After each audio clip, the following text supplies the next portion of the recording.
you for being members and supporters of the Newark Museum of Art. We're so excited to have you all. And it's nice to see faces, some familiar, some new. So for those of you who I haven't met before, welcome and nice to meet you. All right before we get started, I just want to say this program was made possible by a grant from the New Jersey Council for the Humanities, a state partner of the National Endowment for the Humanities. Any views, findings, conclusions, or recommendations expressed in this program do not necessarily represent those of the National Endowment for the Humanities or the New Jersey Council for the Humanities. Now, I'm going to introduce Professor Martha S. Jones, who is the author of Vanguard, How Black Women Broke Barriers, Won the Vote, and Insisted on Equality for All, which she'll be discussing in just a minute. Martha S. Jones is the Society of Black Alumni Presidential Professor and Professor of History and the SNF Agora Institute at the Johns Hopkins University. A legal and cultural historian, she examines how Black Americans have shaped the story of American democracy. Jones holds a PhD in history from Columbia University and a JD from the CUNY School of Law. Before the start of her academic career, she was a public interest litigator in New York City, recognized for her work as a Charles H. Revson Fellow on the future of the city of New York at Columbia University. She currently serves as a president of the Berkshire Conference of Women Historians and on the executive board of the Organization of American Historians. Professor Jones, welcome. Thanks very much. It's a pleasure to be with you all this morning, and this is an event long in the planning. I do regret that we're not sitting around the table or in chairs together for a conversation, but I hope that we can have some of that exchange and some of that experience. So I thank everybody at the Newark Museum of Art for going the extra mile and bringing us together despite the circumstances. I'm going to talk for about 25 minutes about some of the stories around Vanguard, and then I think I'm right, we'll open it up for questions and comments and discussion. So again, thank you all very much for having me. I started this book not because I planned to write it. I was well into another research project and some other writing when this book, in a way, I could say, found me. It was a few summers ago, 4 summers ago now, when a colleague sent me a news clipping. Well, we don't really send news clippings very much anymore, but you know what I mean. He sent me a link, an email to a news article, a news piece that he thought would be interesting to me. And it was. I'm a historian of American women, American women's politics. And the clipping was about a monument that was being planned for New York City's Central Park.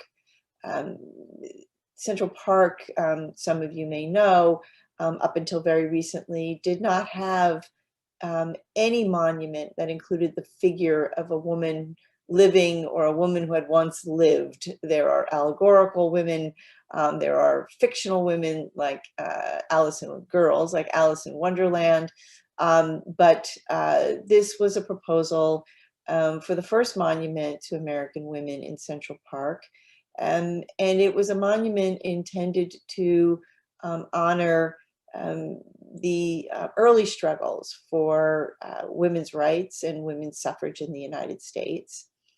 It was proposed to include 2 figures whose names I think will likely be familiar to you all, Elizabeth Cady Stanton and Susan B. Anthony.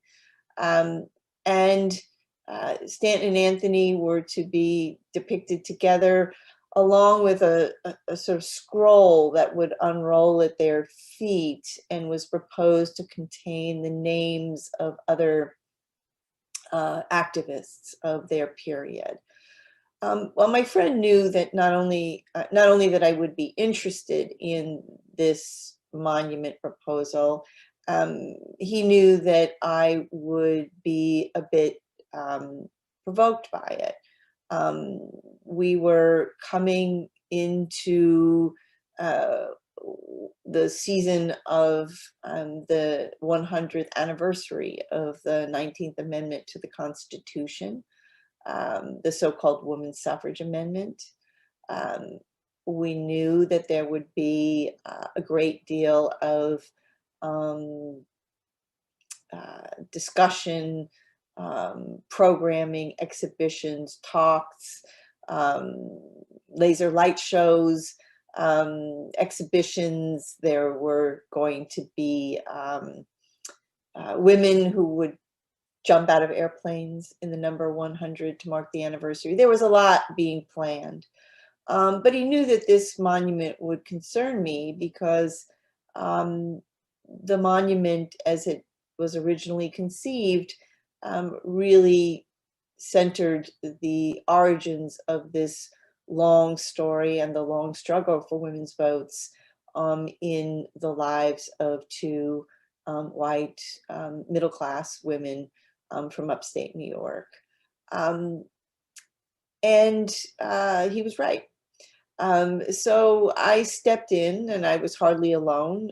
This friend penned a number of editorial columns for the New York Times that showcased the role that Black women had played in the movement for women's rights and women's suffrage. And I myself waded in on the pages of the Washington Post to ask why the monument might not include also the figure of Sojourner Truth, one time enslaved woman, also an early New Yorker, a peer to Stanton and Anthony, whose life's work also deeply shaped the struggle for women's rights and women's suffrage.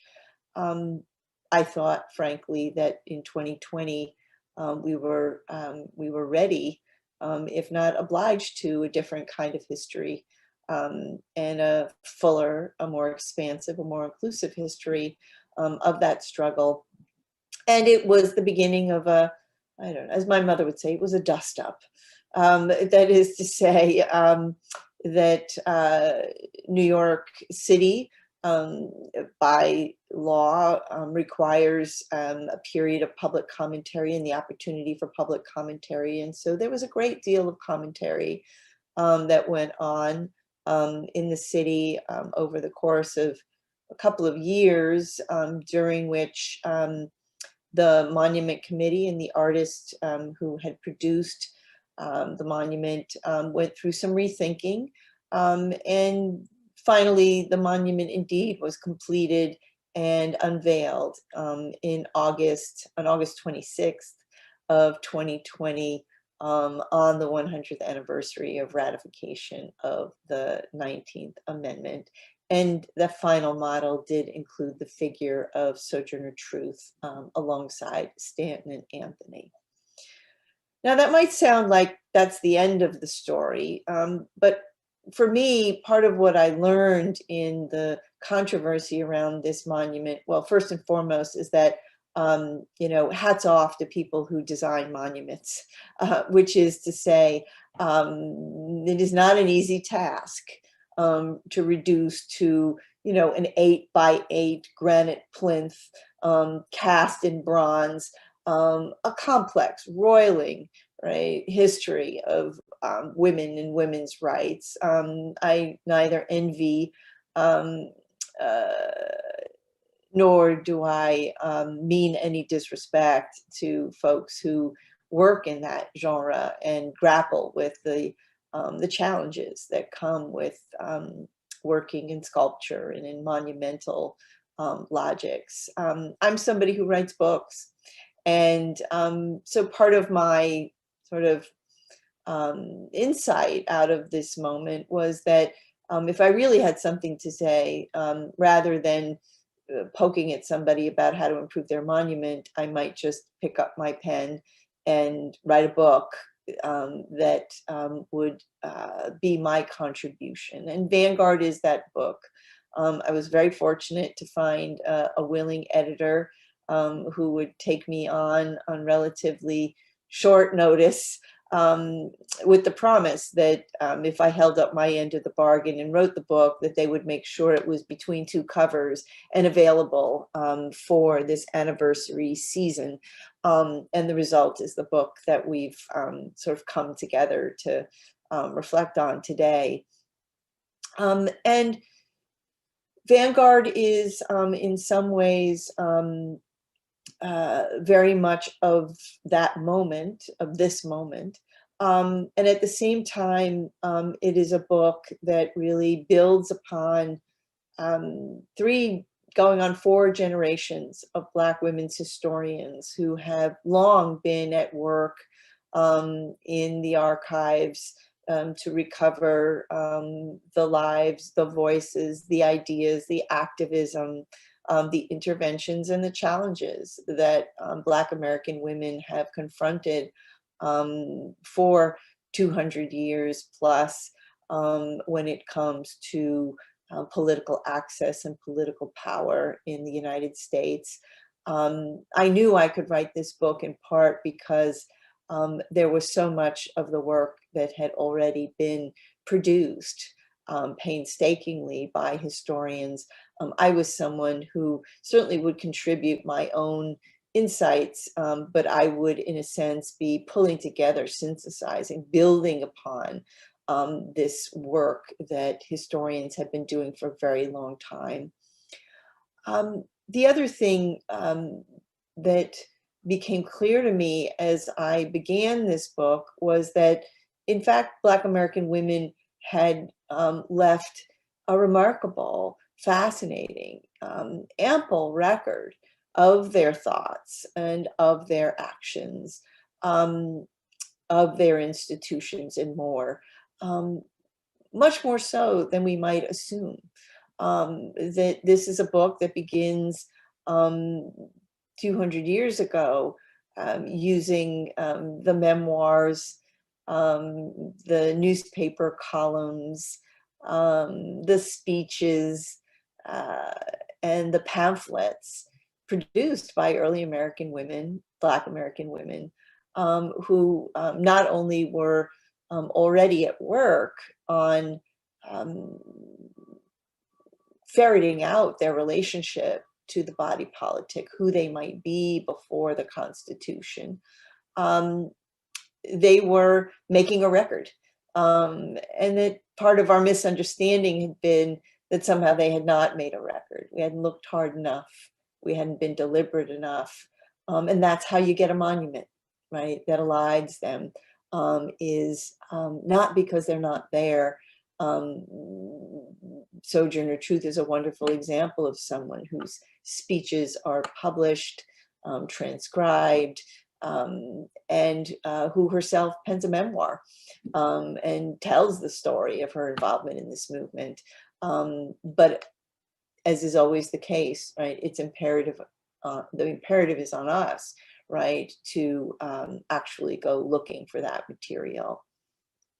So it's also a book that very much wanted to be true to those women, to their ideas, and to appreciate, to return to that monument that now is in Central Park. I have a friend who just sent me, it was, you know, spring is almost here. And so she was out, I guess on Sunday, biking in Central Park and stopped at the monument to you know, take a snapshot. I haven't seen it in person myself, but it was really thrilling just to see her there and to know that it really is there and people are engaging with it.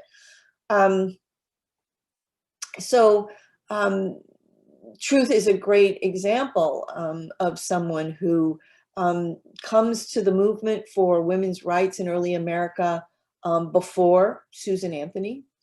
She's a precursor to Susan Anthony in that movement, comes to the first major women's suffrage association conventions when Elizabeth Cady Stanton does not. And then when she takes the podium, speaks forthrightly about her distinct position within this movement, her distinct position in front of the question of women's rights. Truth reminds us that as a Black woman, she is both a worker and an activist. She is someone who is engaged in labor that is productive as a domestic worker and reproductive. Her children, born in the late 18th century in upstate New York, are also enslaved and the property of those who claim Sojourner Truth as property. Sojourner Truth knows that there are skeptics,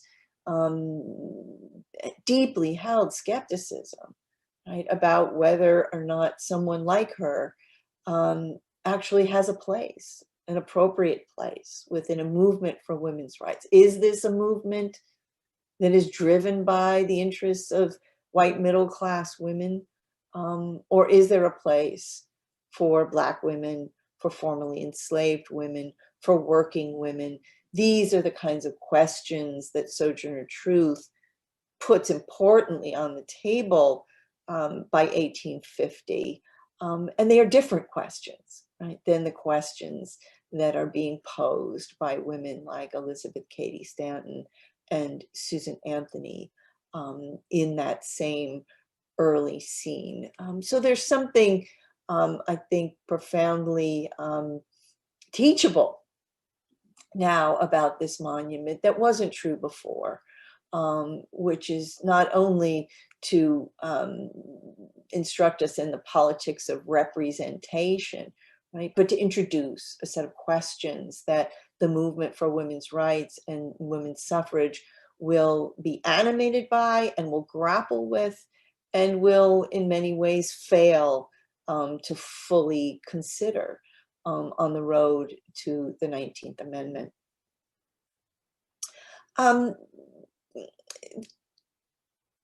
Fast forward to the summer of 2020. I've put the book to bed. Vanguard is about to be released. It's actually out and beginning to circulate by August of 2020.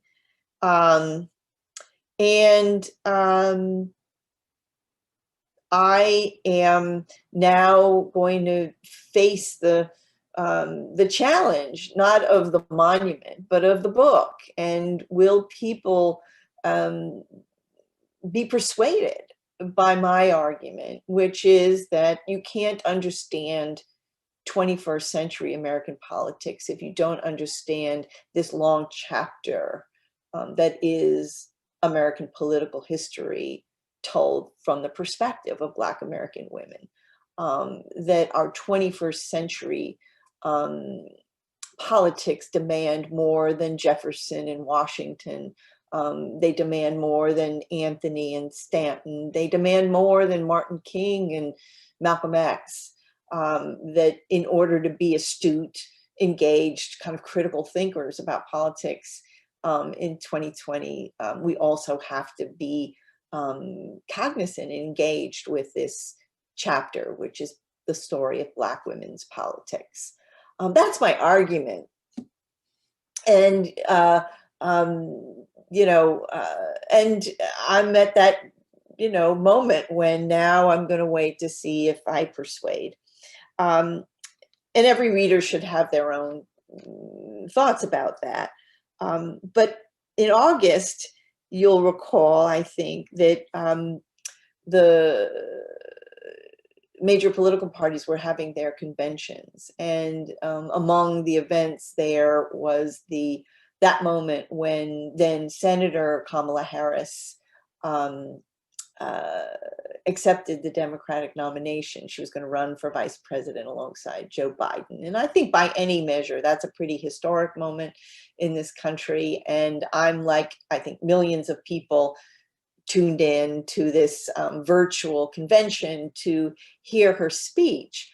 And you can imagine, I am interested in in all facets of her remarks, but I'm especially curious about whether she'll tell us something about history and whether in fact history is a a facet of how she understands herself.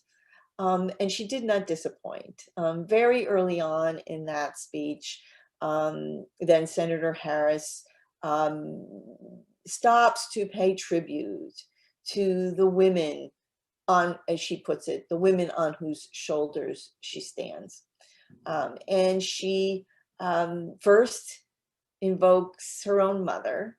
And likely you've heard something about her mother's story, an immigrant from India, educated in California, who goes on to an important career as a cancer researcher, and who raises two daughters, Kamala and Maya, to accept no limits on their personal and professional aspirations. That's a fitting tribute to the mother. But then she goes on to invoke the names of 6 women. And now this is a quiz. It's a gentle quiz. There's no grading. But she invokes 6 women. And I'll tell you who they were. Mary Church Terrell, Ida B. Wells, Mary McLeod Bethune, Diane Nash, Fannie Lou Hamer, and Constance Baker Motley. These are the women on whose shoulders, right, Senator Harris stands. And well, the first thing I can tell you is that my phone begins to light up, right? Because anybody who knows that I'm just releasing this book knows that these are women, all of whom I have dubbed the Vanguard, and are part of the story that I tell in this book of 200 years of Black women's politics. So there's a small affirmation, but more to the point, I discover in Senator Harris a kind of fellow traveler who I think agrees that in order to understand her, to make sense of her, to appreciate the political tradition out of which she emerges, to engage with her in a debate about the American political tradition requires that we know these 6 women, and we not only know who they are, but what they thought and what they did, because this now, as we know, sitting in March of 2021, this now is the political education of the Vice President of the United States. So it is a stunning moment of a kind of affirmation of the women who fill, and whose lives and activism and thinking fills the pages of Vanguard. And I think a reflection, right, of indeed how remarkably our political culture has turned over the last 100 years since ratification of the 19th Amendment. Now, if you were to come to a public talk, I would be telling you a longer story about the amendment, but it's important to say that there were deep resonances between 1920 and 2020 for Black American women.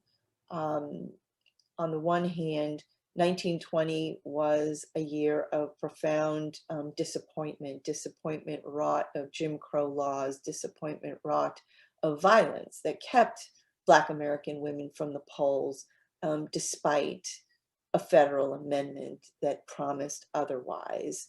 That story of voter suppression resonates unsettlingly, I would say, with the ongoing story of voter suppression in the United States. That is a tragic continuity over the course of 100 years. And as you all likely know, we are now in a moment where, in the wake of the 2020 election cycle, there are more than 200 bills pending across the country that would further shore up voter suppression in many, many places. There is that continuity. And on the other hand, I think that in 1920, except in the minds of a very important but select cadre of Black women activists, there were very few Americans who could have imagined Kamala Harris running for and then winning the vice presidency. It was still true in 1920 that many, many Americans imagined that it was possible, despite the 19th Amendment, to keep Black women out of politics. And the longer story is about how, in the wake of 1920, Black women have to build anew their own distinct movement for voting rights. That culminates in 1965 with the passage of the Voting Rights Act in that year. So indeed, while some things have not changed, other things have. And Senator Harris is a woman of extraordinary and unique distinction, but she is not alone, right? In the fall of 2020, when we look out across the political landscape. My book ends with leader Stacey Abrams and is an acknowledgement of the work of Black women, yes, aspirants to public office, but also Black women organizers who are in the trenches in every election cycle, getting folks registered, getting to the polls, making sure those votes are counted and more. That is part of the story of Kamala Harris. Is that organizing, right, that is underneath Black women's ascent in American politics. There are the Black women voters themselves, the 95+% who for 100 years have voted as a bloc in local, state, and national contests. Black women have been moving the needle on election day since the 1920s, despite disenfranchisement in many places. And so we can appreciate the ways in which there is that extraordinary blossoming, right, of that power at the polls. In 2020, 130 Black women ran for seats in Congress. It was a record-shattering number of Black women who sought public office, yes, at the local level, yes, at the state level, but here in unprecedented numbers at the national level. And finally, there is the context for Senator Harris herself, who it's important to remember is one of 6 Black women who appear on Joe Biden's shortlist in the summer of 2020. 6 Black women contenders for that slot. A reminder that Black women had been preparing themselves for that moment when the party and the candidate caught up and brought their leadership into that most refined of places.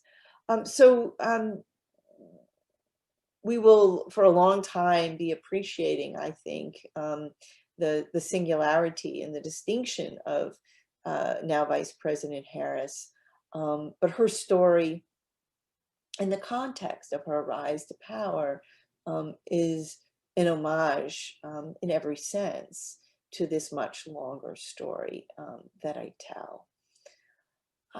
I think I should probably wrap up and just say that it's not a story that is in many ways finished. And I am a historian, someone who looks backwards. I'm not a prognosticator looking forwards, but I'll remind you of someone who was new to me out of the 2020 election cycle, and that was poet Amanda Gorman, yeah. Who probably many of you saw deliver the inauguration poem during President Biden's swearing-in ceremony. Perhaps you also know that Amanda Gorman, while she is an accomplished educator and an accomplished poet, certainly, her true aspiration, her full aspiration, is to be president of the United States. Now she's 22 years old, and so you all likely know that means she's got quite a few election cycles in front of her before she's eligible to hold that office. But it's to say, like the story I tell in Vanguard, this story of Black women's politics in America is very much a story of generations. And I, for one at least, very much look forward to Amanda Gorman and the many, many young women who clearly are inspired and ignited and moved by Vice President Harris's election. I, for one, am very much looking forward to what they will bring to our politics in the coming years. So thank you all very much again for the chance to talk with you a bit about this book, and I'd be happy to open it up to questions or thoughts or comments. Looks like we have a few. I saw Merle's hand, and then Diane, if you want to follow. Thank you. So Martha, you alluded to Stacey Abrams and everything going. It almost sounds like we're taking 10 steps backwards to go 20 steps forward with everything going on now. And it's not just women being affected, it's men and women with these new laws that are coming up and being, you know, referred back to Jim Crow. Do you think there will have to be some kind of amendment or something done again so the people will get the rights to this voting that's so controversial? Well, we're watching that play out in real time, I think, Merle, aren't we? I read this morning about Leader Abrams and the other organizers in Georgia who have taken their campaign, the campaign that's looking to defeat new voter suppression legislation in Georgia. They've taken it to the corporate sector, Right. to Coca-Cola, to UPS, to Delta Airlines, to Home Depot. And so the struggle continues, and we are going to watch the ways in which these women organizers bring innovation. So I think that struggle is right in front of us. In Congress, I think we can expect out of the House new voting rights legislation that would look to correct the Supreme Court's gutting of the Voting Rights Act of 1965. And we will watch that play out in real time.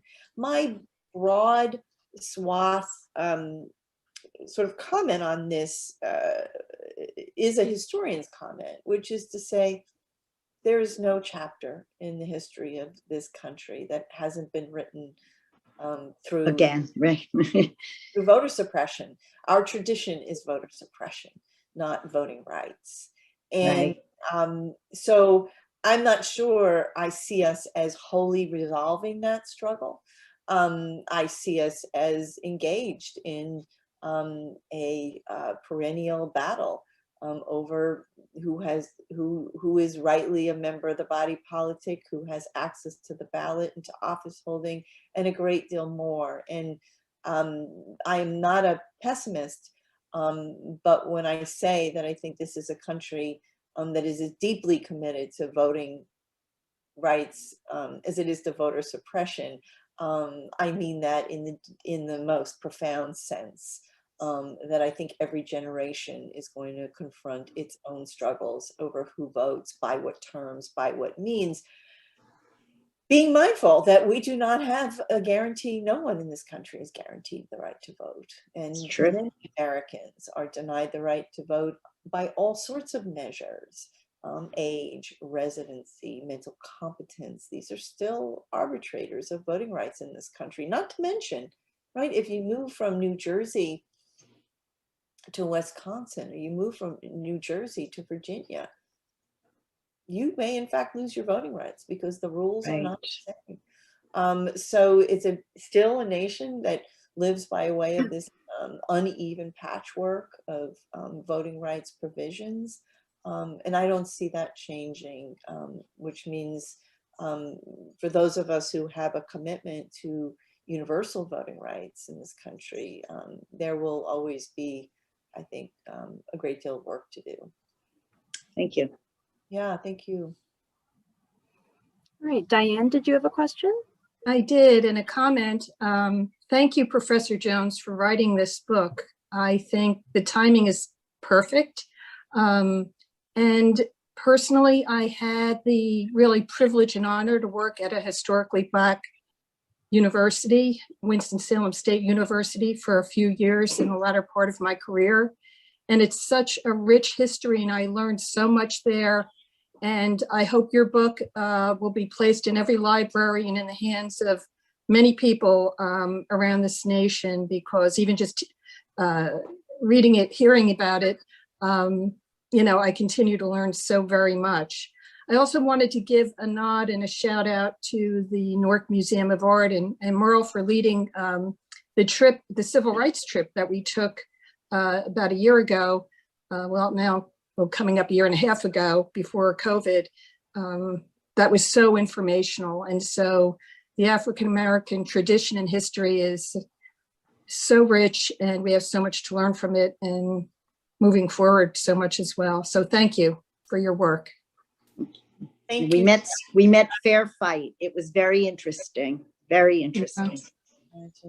Wonderful. Thank you. Thanks, Diane. Elsa? It's Diane. Yes, I'd like to thank you for the book, because to be honest with you, I started reading the book and I really didn't know that much history about the Black women in history. And don't get me wrong, I've been reading books from the age of 16 that had to do with the movement. So it's not that I'm naive in the movement itself of rights, but the factor, what women actually did during this time. And I just want to say two different things. I watched a show the other day, and they covered about the history of women and the right to vote and everything. This gentleman went to different places, and not once in that documentary did he mention one Black woman. And you have to understand, I just watched this after reading your book. So I was open-minded to what really happened. But the thing is that there's a lot of people out there like me that don't really know the truth. And it was overwhelming to read this book and learn so much.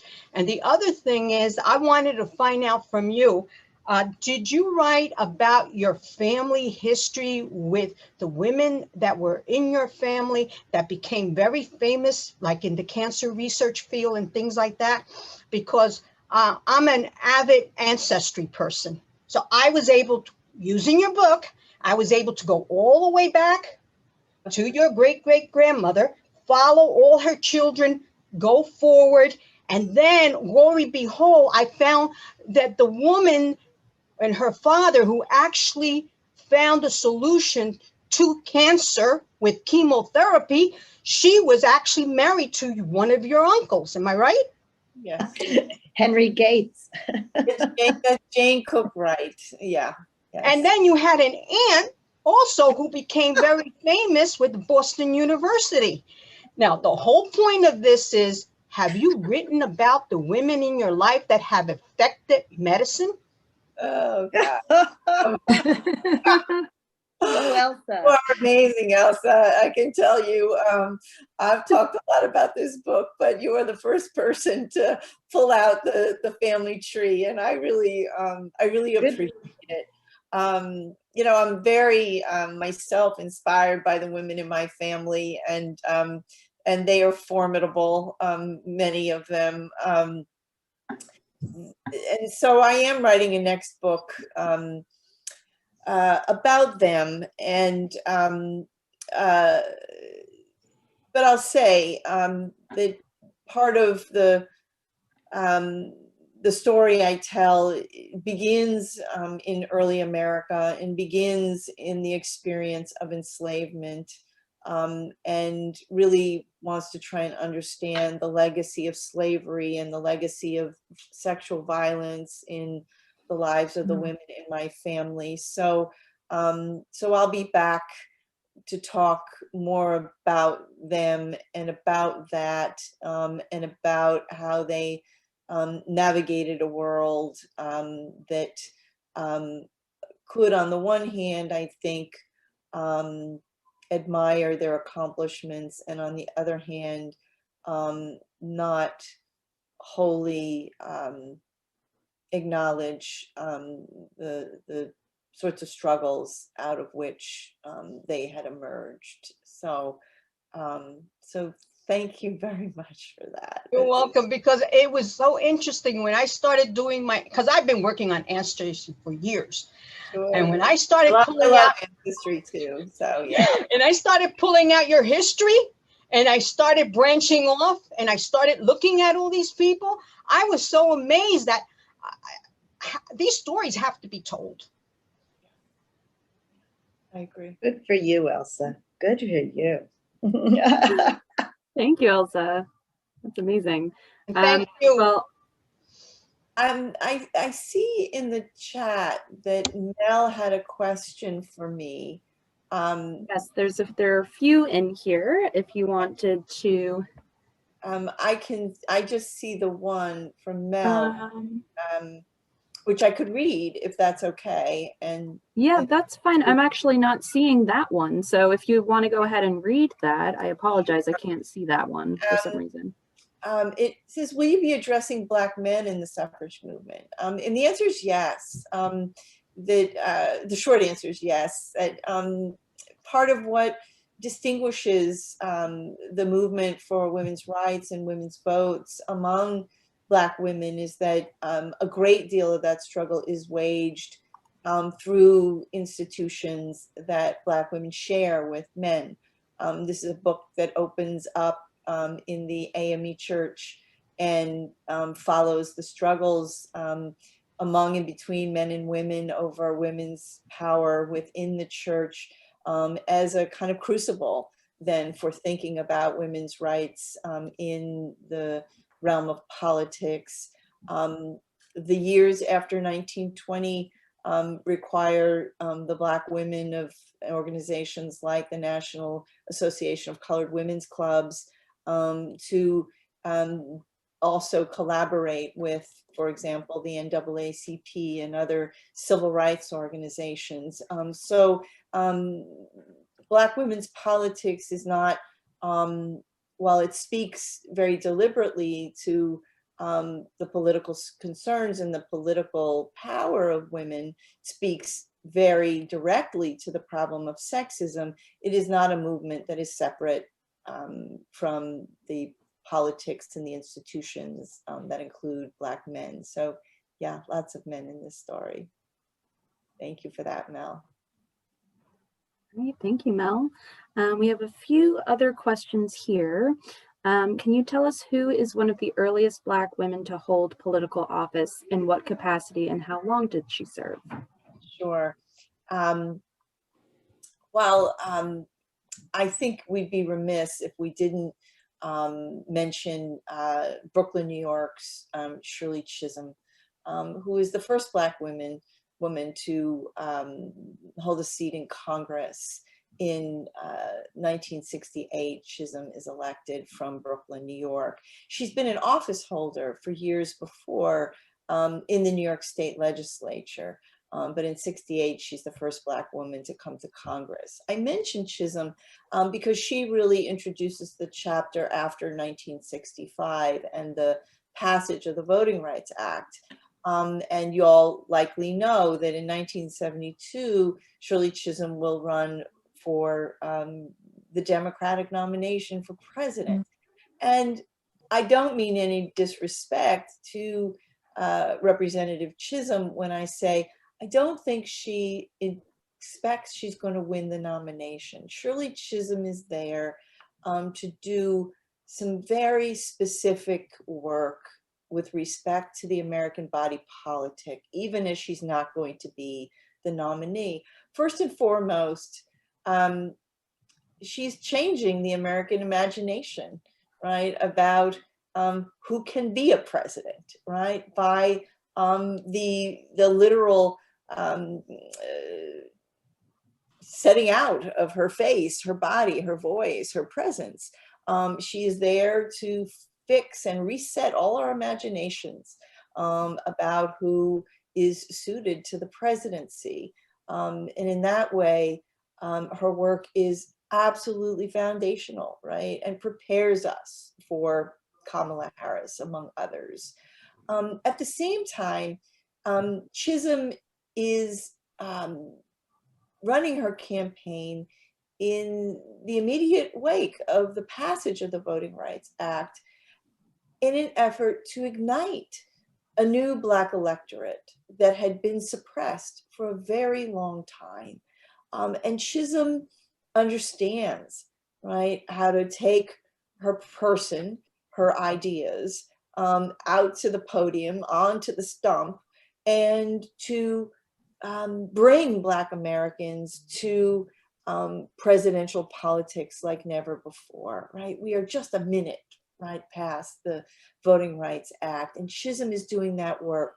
One of my favorite stories about Shirley Chisholm is that she does indeed do that work of igniting the imaginations, particularly of young Black women.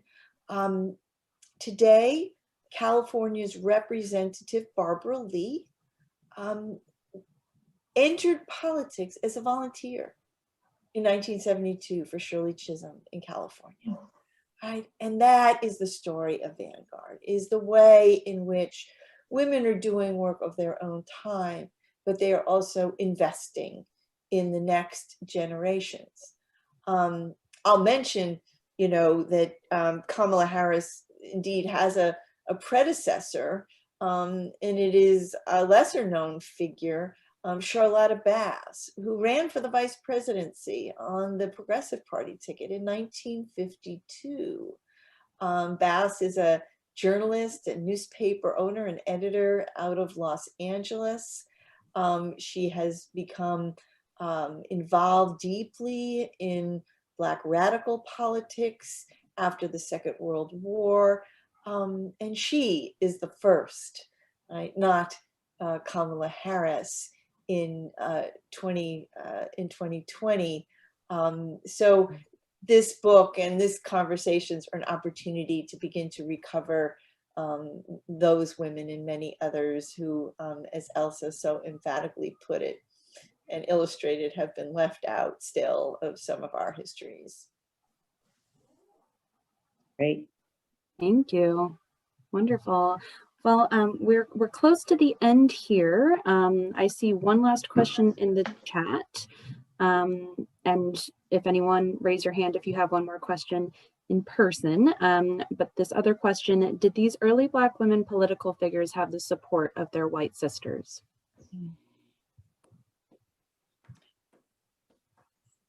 The answer is too often no.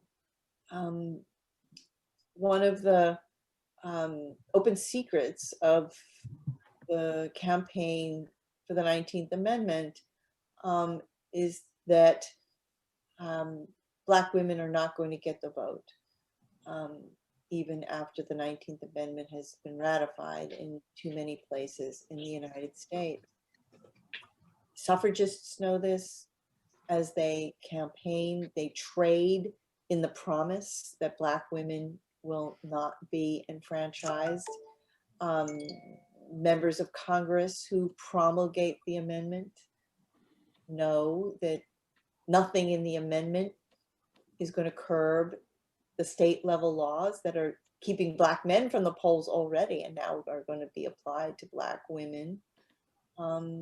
Everyone who ratifies the amendment understands that nothing in the amendment will set aside the violence and intimidation that is also going to keep Black women from the polls. So the answer is that Black women are set to the side. Their issues are deemed not to be women's issues. For example, their important work around winning federal anti-lynching legislation is deemed to be not a woman's issue. Ultimately, Black women will be left after 1920 to build their own movement for voting rights.